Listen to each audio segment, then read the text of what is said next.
Bismillahirrahmanirrahim. Assalamualaikum warahmatullahi wabarakatuh. Selamat datang kembali di channel Adi Setiawan, dan kali ini kita akan mereview salah satu Linux yang sangat menarik. Ini adalah Ubuntu Budgie.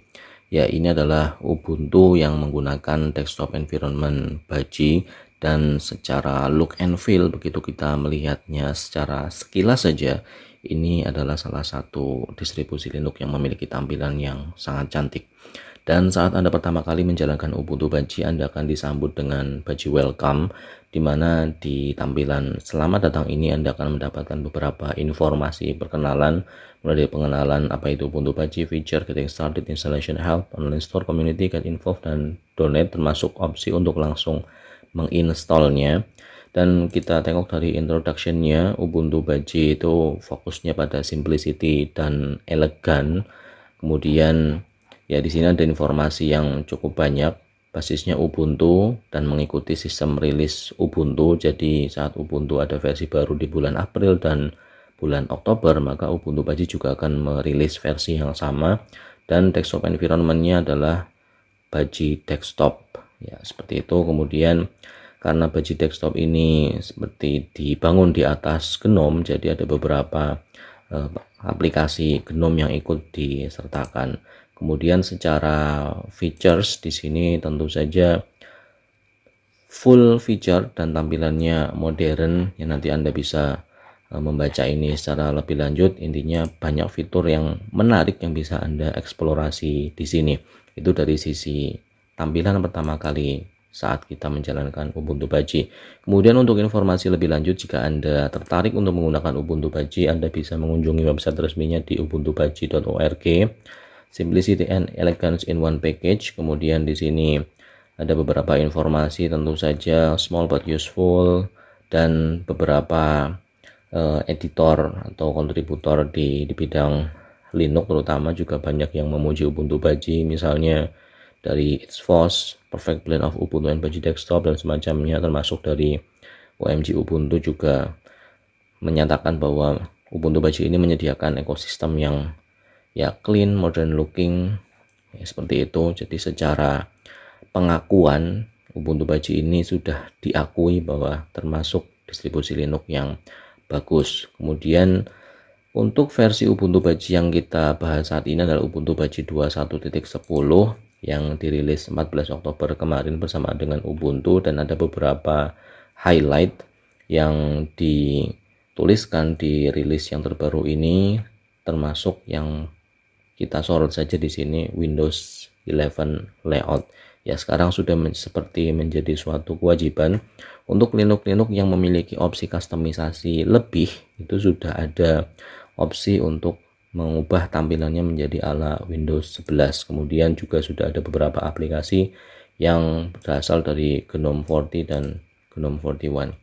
Lalu untuk Anda yang ingin mendownload Ubuntu Budgie, Anda ke halaman download saja. Di sini untuk ukuran file ISO-nya cukup besar, tapi masih tidak yang terlalu besar sekali, hanya 3 GB, yang mana itu hampir sama dengan Deepin, ya, 3 GB. Kemudian Anda bisa memilih yang versi LTS atau versi yang non LTS yang kita bahas saat ini, 21.10 yang terbaru tentunya. Kemudian secara popularitas kita tengok secara sekilas saja. Ubuntu Budgie di sini popularitasnya peringkat 1 di distrowatch.com, cukup bagus. Kemudian secara package di versi 21.10 Imbish Indri ini tentu saja ada beberapa paket yang terbaru, misalnya Firefox, Ellipse, dan sebagainya, termasuk V atau Vim-nya juga sudah terbaru, ratingnya 83, dan secara umum Budgie ini memiliki rating yang bagus. Kemudian jika kita tengok dari sisi konsumsi memorinya seperti apa, di sini belum ada NeoFetch yang terinstall, tapi sudah saya tambahkan secara terpisah. Manakala tidak menjalankan aplikasi apapun saat startup, memori yang digunakan kisaran 600-an, 700-an, ya, sekitaran itulah, hampir sama dengan GNOME, tapi secara rasa ini terasa lebih snappy, lebih ringan. Padahal di sini saya hanya mengalokasikan memori 1,8 GB Core i5, tapi di sini yang saya set hanya 2 core-nya saja. Jadi Anda mungkin yang punya Core i3 RAM 2 GB ya, tidak masalah menggunakan itu. Hanya untuk RAM untuk pemakaian sehari-hari agar bisa lebih nyaman ya, saran saya tetap 4 GB. Untuk kernel 5.13 menggunakan kernel Ubuntu tentu saja yang terbaru, sudah termasuk baru, package 1800-an dan ada 4 package snap. Lalu desktop environment-nya Baji 10.53, terminalnya ini menggunakan Tilix yang terminal yang ya sangat customizable, nanti kita tengok lebih lanjut seperti apa. Kemudian untuk Anda yang mungkin belum terlalu familiar dengan Baji desktop secara tampilan standar, ya di Ubuntu Baji seperti ini. Di bagian pojok kiri atas ada start menu yang bisa kita ubah mode tampilannya menjadi berkategori atau dengan icon-icon seperti ini. Sangat memudahkan, bisa diakses dengan tombol super atau tombol Windows. Kemudian di tengah ini ada jam termasuk kalender yang bisa kita atur tampilannya. Ya, seperti itu. Kemudian di sebelah kanan di sini ada indikator untuk perpindahan ke workspace 1-2 dan kita bisa mengaktifkannya dengan kontrol Alt panah kanan kiri, kita pindah ke workspace 1-2. Kemudian di sebelahnya ada quick note ya, jika kita perlu membuat catatan khusus ya seperti ini, tulisannya akan tersimpan. Kemudian kita bisa langsung mengakses folder tertentu dengan gambar folder ini ke dokumen, berarti nanti langsung membuka folder dokumen. Lalu ada bagian applet dan notification, indikator jaringan, kemudian baterai, volume, kemudian power dan Raven untuk applet dan notification. Ya, nanti bisa diakses menggunakan WinA atau WinN, Super A, Super N. Ya, jadi untuk notifikasinya bisa praktis seperti itu. Saya pencet Super N, ya notifikasinya tampil. Oke, kemudian di bagian tengah di sini ya biasa untuk wallpaper saja.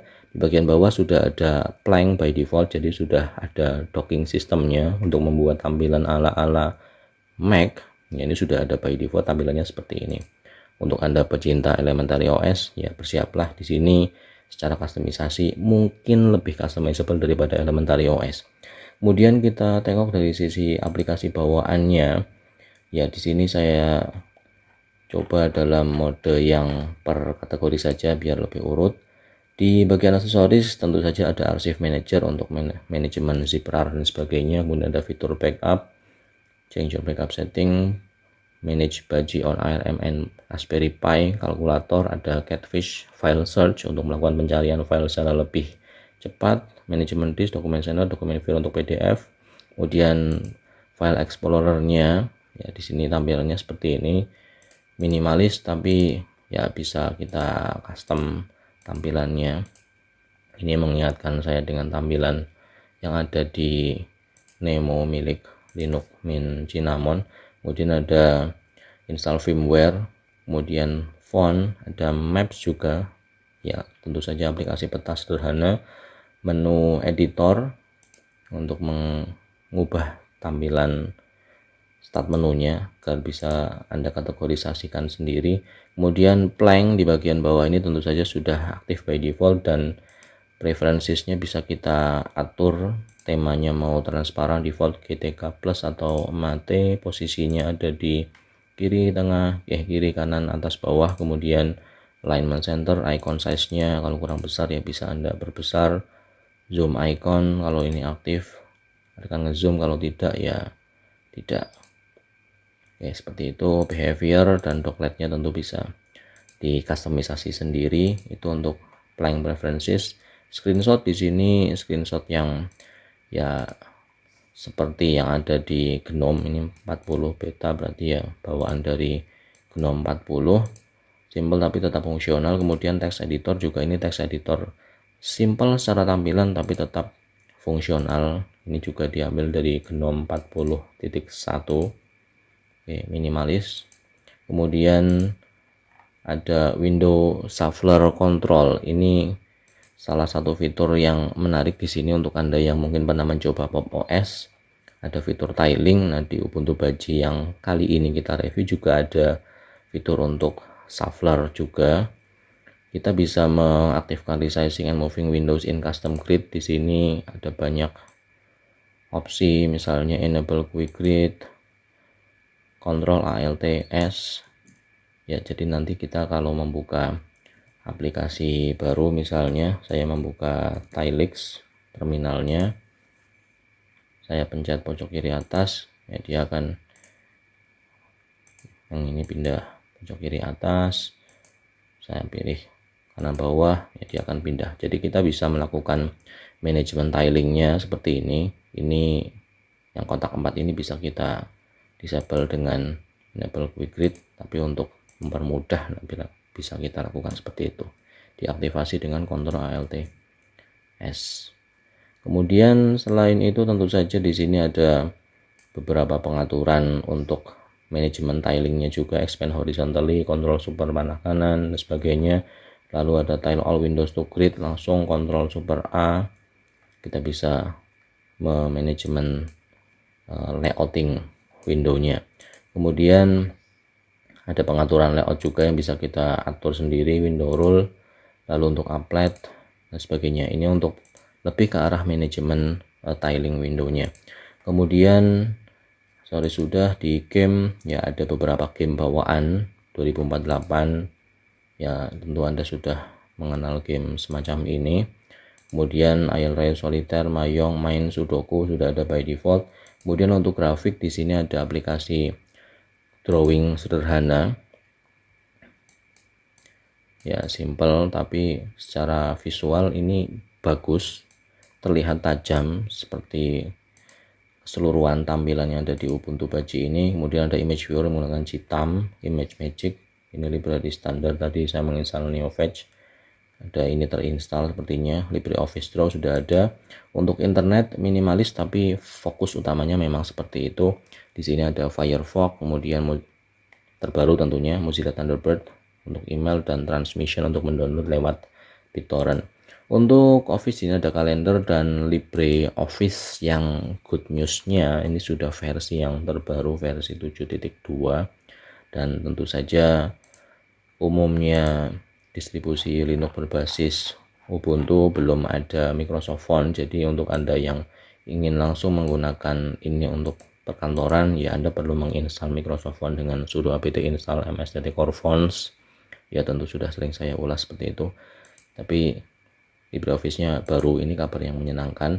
Kemudian untuk other ada Science, LibreOffice Math sudah ada satu paket, sound video player dengan celluloid, JIS untuk webcam, dan ya musik player favorit saya dari zaman dulu kala, Rhythmbox sudah ada by default. Lalu untuk sistem tool di sini ya by default pengaturan Baji ada di sini.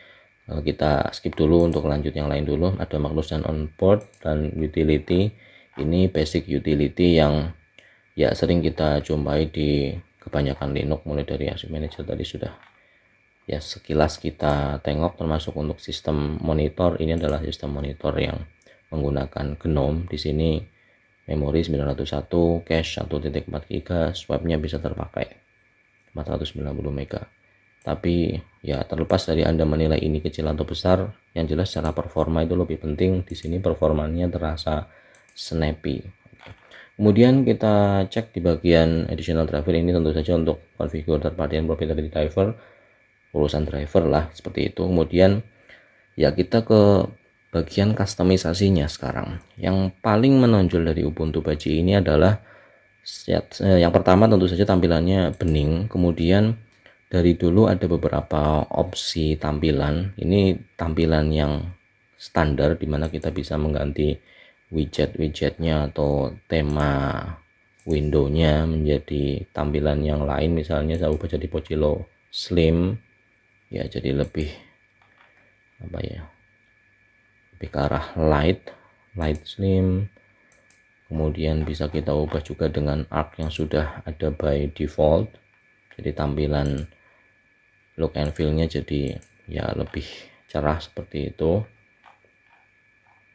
Termasuk juga Kokir Baji yang dari dulu sudah menemani Ubuntu Baji dari awal sudah disertakan by default. Kemudian untuk desktop kita bisa mengenable disable desktop iconnya, pengaturan font kita bisa mengecilkan membesar fontnya. Kemudian untuk Raven, ini Raven tampilan notifikasinya tadi, jadi dengan kita bisa mengatur notifikasinya mulai dari mana. Kalau dari kiri berarti WinA atau Super A, dia akan muncul notifikasinya dari kiri. Kalau kita set dari kanan ya Super A, dia muncul dari kanan. Oke, kita otomatis saja. Kemudian untuk Windows ya, ini pengaturan Windows. Misalnya kita ingin mengatur window baru akan muncul di tengah-tengah layar ya, silakan dicentang saja. Automatic tiling juga bisa di enable atau di disable. Untuk panel yang ada di atas ini bisa kita tambahi seperlunya. Kemudian Ubuntu budget discourse ini lebih ke shortcut untuk ke community-nya. Kemudian budget extras ini bisa Anda gunakan untuk menambahkan applet-applet yang ada di layar. Tentu saja ada untuk keyboard switch, applet dan semacamnya, lebih ke aspek visualnya saja ya. Untuk Anda yang sering menggunakan widget-widget ya, di sini bisa Anda tambahkan ya. Kalau ada remove berarti ini sudah ada by default, tapi untuk yang install ini perlu diinstal secara khusus. Kemudian budget themes and layout. Oke, di sini kita bisa melakukan switch appearance, tampilan ikonnya. Kalau tinggal apply makeover berarti ini sudah ada by default. Kemudian untuk yang install berarti perlu di download terlebih dahulu. Nah, di sini Anda bisa mengubah ikonnya atau mendownload ikonnya dan sedikit perubahan pada tampilannya ini dengan sangat mudah. Sudah disertakan tema yang paling proper untuk Ubuntu Budget ya, tinggal Anda apply saja. Kemudian selain mengubah icon yang ada di sini, Ubuntu Budget itu bisa di custom secara layoutingnya dengan sangat mudah. Ada Ubuntu Budget standar seperti yang kita gunakan, versi klasiknya. Kemudian Redmond ini ala Windows ya, Windows 10-an ke sana. Dan yang baru di sini adalah layout untuk Windows 11 ya, 11. Kemudian ada traditional budget dan the one yang mungkin lebih ke arah Ubuntu, dan Cupertino yang mengikuti tampilan ala macOS, dimana di sini untuk close, maximize dan minimize akan pindah ke sebelah kiri. Kita tes satu saja yang 11 ini, satu klik dan secara tampilan dia akan langsung berubah seperti ini.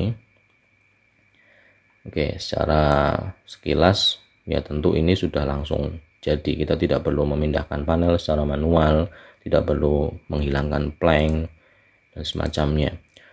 Secara umum terlihat bagus, meskipun saya agak sedikit terganggu dengan keberadaan start menu di sini, jaraknya agak berbeda. Coba kalau bisa sama seperti itu mungkin akan terlihat lebih proper, tapi itu masalah preferences style saja. Kemudian untuk Anda yang menginginkan Cupertino ya silahkan di apply saja layoutnya. Ini saya kembalikan ke Ubuntu Budget. Nah, ada satu hal yang mungkin akan terjadi saat Anda melakukan pergantian desktop layout di sini. Di sini planknya tidak otomatis di paling bawah karena tadi kan ada pergantian dari 11 ke Budget. Jadi di sini akan saya pencet tombol kontrol, kemudian klik kanan, saya quit dulu planknya, kemudian akan saya jalankan lagi planknya supaya lokasinya bisa lebih pas di bagian bawah. Ya hanya masalah sepele yang bisa Anda tweak, plank bisa Anda close dengan menekan tombol kontrol, kemudian klik kanan di bagian planknya. Oke, seperti itu untuk layoutingnya. Tentu sangat menyenangkan, Anda bisa mendapatkan beberapa opsi kustomisasi tampilan seperti itu, dan tentu saja wallpaper bisa Anda ubah, dan di sini koleksi wallpapernya juga secara visual bagus, terutama yang memang spesifik untuk Ubuntu Budget ini, bening, termasuk untuk wallpaper lain yang fotografik seperti ini juga sudah ada by default tentu saja. Kemudian untuk menambahkan aplikasi baru, Untuk menambahkan aplikasi baru di sini sudah ada software manager bawaannya yang bisa Anda gunakan hanya dengan menekan memilih aplikasi yang Anda sukai, kemudian tinggal klik install saja. Misalnya di sini saya mau menginstal Inkscape, ya berarti tinggal diklik, kemudian klik install. Ya, tentu sangat memudahkan, apalagi di sini sudah ada pengkategorisasian, ada editor speak juga, ada kategori audio, video dan sebagainya. Tentu ini sudah sangat memudahkan Anda untuk menginstal aplikasi baru. Kemudian selain menggunakan software manager yang berbasis GUI, tentu saja Anda bisa menggunakan terminal. Ya, seperti itu. Oke, sampai di sini kesan saya terhadap Ubuntu Budgie ini sangat bagus. Ini salah satu distribusi Linux yang luar biasa secara kustomisasi.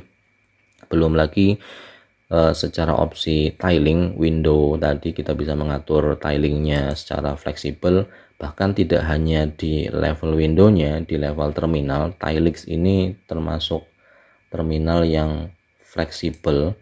Jadi Anda bisa langsung menambahkan ya tab baru di sini tanpa perlu membuka dua terminal, dan Anda bisa berpindah dari terminal kiri ke kanan dengan Alt dan panah kanan kiri, sehingga dengan cara seperti ini Anda bisa coding di sebelah kiri, kemudian Anda bisa langsung menjalankannya di sebelah kanan. Misalnya di sini saya langsung jalankan kodenya, jadi coding di kiri, running di sebelah kanannya. Tentu ini sangat memudahkan, termasuk di sini ada opsi untuk menambahkan tab terminal di bagian bawah. Oke, jadi sangat menunjang produktivitas, dan saya rasa untuk Anda yang membutuhkan Linux untuk coding, meskipun ya semua Linux bisa untuk coding, tapi secara default Ubuntu Budgie ini sudah menawarkan banyak hal yang bisa Anda gunakan untuk menunjang produktivitas coding Anda.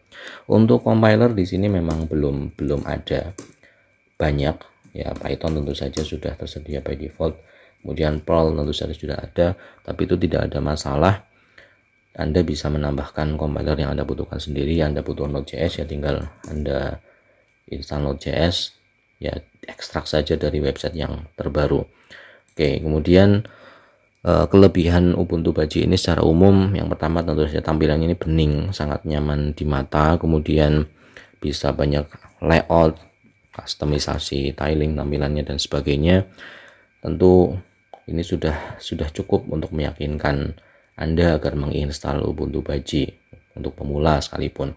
Nah, untuk menginstal Ubuntu Budgie ke sistem komputer Anda, di sini prosedur instalasinya sama seperti kebanyakan Linux yang menggunakan basis Ubuntu. Di sini menggunakan Ubiquiti, jadi prosesnya akan sama persis dengan proses seperti Anda menginstal Ubuntu. Pemilihan bahasa, kemudian pemilihan layout keyboard,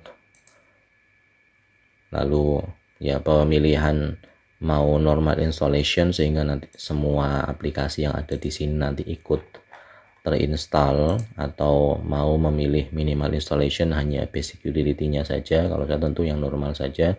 Lalu kalau Anda langsung ingin mengupdate, ya tinggal centang saja update third party software untuk grafik dan wifi, centang saja, kemudian continue, dan akan ada proses untuk pemilihan partisi, pembuatan user baru, dan tinggal klik install. Baik, begitu saja review saya tentang Ubuntu Budgie 21.10 dengan nama kode Impish Indri. Ini adalah salah satu Linux yang sangat bagus, sangat recommended untuk Anda coba. Terima kasih atas perhatian yang diberikan. Saya akhiri video ini. Assalamualaikum warahmatullahi wabarakatuh.